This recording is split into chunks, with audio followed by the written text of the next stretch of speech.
Guys, welcome back to my channel Gajulavari garage. ఎలా ఉన్నారండి? బాగున్నారా? నేనైతే బాగానే ఉన్నానండి. ఈరోజు మీ ముందుకి నేను ఇన్స్టెంట్ ఇడ్లీ అండ్ దోశ పౌడర్స్తో వచ్చేస్తున్నాను. ఈ పౌడర్స్ చేసుకుని మీరు 6 months అయితే ప్రిజర్వ్ చేసుకోవచ్చు. మీరు ఫ్రిడ్జ్లో కూడా పెట్టక్కర్లేదండి. ఈ పౌడర్స్ ఉన్నట్టయితే డైలీ జాబ్ చేసుకునే ఎంప్లాయీస్కైనా లేకపోతే బ్యాచిలర్స్కైనా అబ్రాడ్లో ఉన్న వాళ్ళకైనా ఈజీ లైఫ్ అయితే అయిపోతుందండి. మార్నింగ్ బ్రేక్ఫాస్ట్ అయితే చాలా తొందరగా చేసేసుకోవచ్చు. మరి ఇంకెందుకు ఆలస్యం, మన వీడియోలోకి వెళ్ళే కన్నా ముందు మన ఛానల్ ఎవరైనా కొత్తగా చూస్తున్నట్టయితే నా వీడియోస్ మీకు నచ్చినట్టయితే లైక్ చేయండి, షేర్ చేయండి, అలానే సబ్స్క్రైబ్ చేసుకోండి. Let's get started.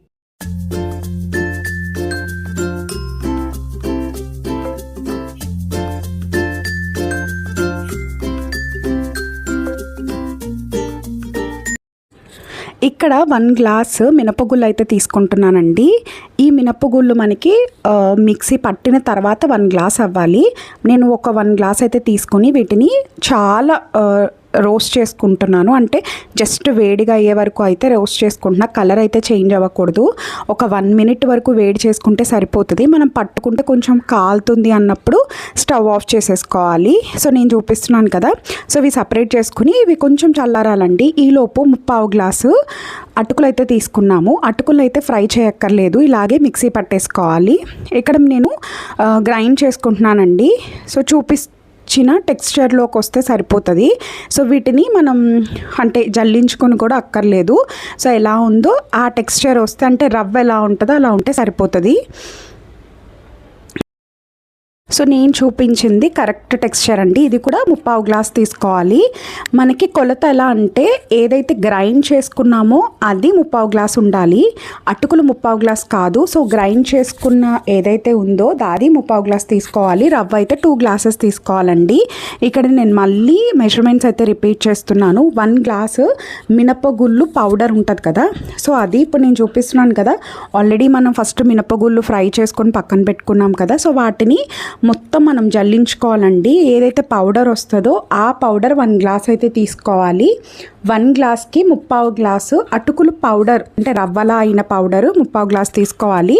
2 glasses మనం ఎప్పుడు ఇడ్లీలోకి రవ్వ యాడ్ చేస్తాం కదా, ఇడ్లీ రవ్వ. సో ఆ రవ్వ అయితే 2 glasses అయితే యాడ్ చేసుకోవాలి. ఇక్కడ నేను మొత్తం మెజర్ చేసుకుంటే 1/4 glass అయితే వచ్చేసిందండి మినపగుళ్ళు పౌడర్ అనేది. సో మీరు ఇలా కాకపోతే బయట కూడా మనకి మినపగుళ్ళకి పౌడర్ అయితే రెడీమేడ్ దొరుకుతుంది, కావాలంటే అలా కూడా తీసుకోవచ్చు. ఇవన్నీ కలిపి మిక్స్ చేసేసుకోవాలండి. మొత్తం 3 పౌడర్స్ కూడా మిక్స్ చేసుకోవాలి. మిక్స్ చేసుకుని ఇక్కడ సాల్ట్ కూడా యాడ్ చేసేసుకోవాలండి. ఎంత సాల్ట్ పడుతుందో, ఇప్పుడు నేను ఏదైతే క్వాంటిటీ చూపించానో అన్నీ కూడా 1 kg అయిందండి. నేను గ్లాస్ ఏదైతే తీసుకున్నానో అది ఒక 1/4 glass వరకు వస్తుంది.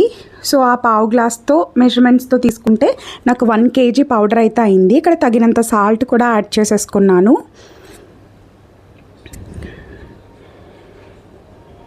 సో ఇంకా మొత్తం బాగా మిక్స్ చేసుకోవాలి. ఇది మనకి 6 months బయట పెట్టినా సరే ఏం కాదండి. ఇన్స్టెంట్గా అయినా సరే, లేకపోతే మనం ఫెర్మెంట్ అయినా చేసుకోవచ్చు. ఇలా నేను ఒక డబ్బాలో అయితే పెట్టేసి పక్కన పెట్టేసుకున్నాను. మీకు అసలు ఇడ్లీ బ్యాటర్ ఎలా వస్తుందో అని చూపిస్తున్నాను కూడా. ఇది నేను ముందు రోజు కొన్ని వాటర్ అయితే వేసి ఫెర్మెంట్ చేశానండి. అంటే ఒక 8 to 9 hours మనం ఫెర్మెంట్ చేసుకుంటే సరిపోతుంది. సో నెక్స్ట్ రోజు ఇడ్లీ మనం ఎలా వేసుకుంటామో అదే ప్రాసెస్లో వేసేసుకోవచ్చు. ఇడ్లీ అయితే చాలా బాగా వస్తాయి, దూదులా వస్తుందండి. లేదు ఫర్మెంట్ చేయకుండా మాకు ఇన్స్టెంట్గా కావాలి అనుకున్నప్పుడు కొంచెం మనకి వంట సోడా ఉంటుంది కదా, అది ఒక 1/2 tablespoon, అంటే చిన్న టేబుల్ స్పూన్ వేసుకుని ఇది మొత్తం మిక్స్ చేసేసుకుని, అంటే మనకి ఇడ్లీ బ్యాటర్ ఎలా ఉంటుందో అలా మిక్స్ చేసుకొని మనం ఒక 10 నిమిషాలు పక్కన పెట్టుకొని ఇన్స్టెంట్గా ఇడ్లీస్ కూడా వేసేసుకోవచ్చు. లేదు మనకి ఎప్పుడు మనం ఇడ్లీ బ్యాటర్ ఎలా ఫెర్మెంట్ అవుతుందో అలా కావాలి అనుకున్నప్పుడు మనం నైట్ అయితే నానబెట్టుకుని మార్నింగ్ కొంచెం వాటర్ కావాలి అనుకున్న కలుపుకొని, సో ఇదే టెక్స్చర్లో ఇడ్లీస్ అయితే వేసేసుకోవాలండి. సో చాలా చాలా బాగా వస్తాయి. ఇది బ్యాచిలర్స్కైనా లేకపోతే ఎక్కడన్నా అబ్రాడ్లో ఉన్న వాళ్ళకైనా లేకపోతే వర్కింగ్ ఉమెన్స్కైనా చాలా ఈజీ అయిపోతుంది. ఇన్స్టెంట్గా అయినా వేసుకోవచ్చు, లేకపోతే ఈవినింగ్ వచ్చిన తర్వాత ఇలా ఫర్మెంట్ చేసేసుకుని మార్నింగ్ అయినా ఇడ్లీస్ ఇన్స్టెంట్గా వేసేసుకోవచ్చు. సో ఇంకా ఇలా అయితే ఇడ్లీస్ నేను చూపిస్తున్నాను కూడా అండి, అసలు ఎలా వస్తాయా అని చెప్పి నేను మీకు ఇడ్లీస్ కూడా వేసి చూపిస్తున్నాను. సో చాలా బాగా వచ్చాయండి. మనం ఎప్పుడు ఇడ్లీస్ తింటాం కదా, సో అదే టేస్ట్ ఉన్నాయి. ఇంకా చెప్పాలంటే ఇడ్లీస్ ఇంకా బాగున్నాయండి. సో ఇంకా మనకి ఎప్పుడన్నా చట్నీ చేసేసుకుని ఆల్రెడీ ఫ్రిడ్జ్లో పెట్టుకుని ఉన్నట్టయితే మనం ఇలా ఇన్స్టెంట్గా అయినా వేసేసుకోవచ్చు.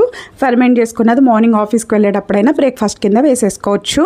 సో నాకు ఇక్కడ నెక్స్ట్ దోశ ప్రీమిక్స్ పౌడర్ అయితే చూపిస్తున్నానండి. ఇది కూడా సేమ్ గ్లాస్తో ఒక గ్లాసు మినపగుళ్ళని అయితే తీసుకున్నాను. సో ఇడ్లీకి ఎలా అయితే మనం మినపగుళ్ళని కొంచెం లైట్గా వేడెక్కి ఇచ్చుకున్నామో అలాగే వీటిని కూడా కొంచెం లైట్ వేడిగా అయ్యే వరకు మనం కొంచెం ఫ్రై చేసుకోవాలి. ఇక్కడ 1 గ్లాస్ అయితే తీసుకున్నానండి మినపగుళ్ళు.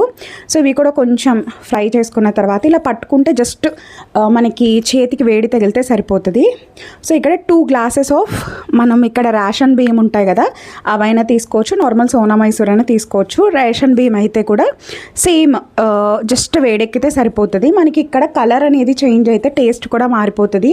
సో ఇడ్లీస్ అయినా దోశ అయినా బాగా రాదు. సో ఇక్కడ నాకు జస్ట్ వేడైతే అయిందండి.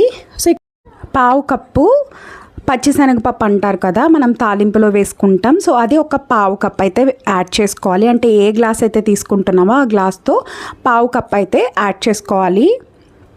యాడ్ చేసుకుని జస్ట్ కొంచెం ఫ్రై చేసుకోవాలి. సేమ్ క్వాంటిటీ 1/2 కప్పు అటుకులు కూడా వేసుకుని ఫ్రై చేసుకోవాలండి. ఇక్కడ దోశ బ్యాటర్కి అయితే అంటే దోశ ప్రీమిక్స్ పౌడర్కి అయితే అన్నీ ఫ్రై చేసుకోవాలి. అంటే మినపగుళ్ళు, బియ్యం అండ్ అలానే పచ్చిశనగపప్పు అండ్ అలానే అటుకులు కూడా ఫ్రై చేసుకోవాలి. ఫ్రై చేసుకుని అన్నీ కలిపేసి మిక్స్ చేసుకోవచ్చు. ఇక్కడ కొంచెం మెంతులు కూడా యాడ్ చేసుకోవాలండి.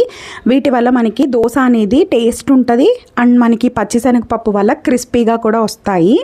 సో ఇవన్నీ కలిపి మనం మిక్స్ చేసేసుకుని గ్రైండ్ చేసేసుకోవాలి. సో గ్రైండ్ చేసుకుంటే ఇలా ఫైన్ పౌడర్ లాగా రావాలండి. సేమ్ మనం జల్లించుకోవాలి. ఇక్కడ ఏంటంటే మనకి ఇడ్లీ పౌడర్ అయితే ఒకసారి జల్లించుకున్నట్టయితే సరిపోతుంది. ఇక్కడ ఇది ఒక 2 టైమ్స్ వరకు జల్లించుకోవాలి, అంటే ఫైన్ పౌడర్ అయ్యే వరకు. సో ఇలా జల్లించుకున్న తర్వాత నేను ఇది కూడా నైట్ ఫర్మెంట్ చేశానండి. ఒక చిన్న గ్లాస్ వేసి ఇలా ఫర్మెంట్ చేశాను. మార్నింగ్కి మనకి దోశ బ్యాటర్ ఎలా అవుతుందో అలా అయిపోతుంది.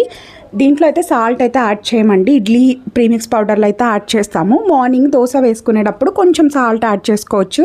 ఇది కూడా అంతేనండి. మనకి ఇన్స్టెంట్గా కావాలి అంటే ఒక 1/2 టేబుల్ స్పూన్ వంట సోడా యాడ్ చేసుకుని వేసుకోవచ్చు. లేదంటే ముందు రోజు మనం ఫర్మెంట్ చేసుకోవచ్చు అండి. మార్నింగ్కి పిండి కూడా డబల్ క్వాంటిటీ అయితే అవుతుంది. సో ఇలాగ క్రిస్పీగా అయితే దోశలు కూడా వచ్చేస్తాయి.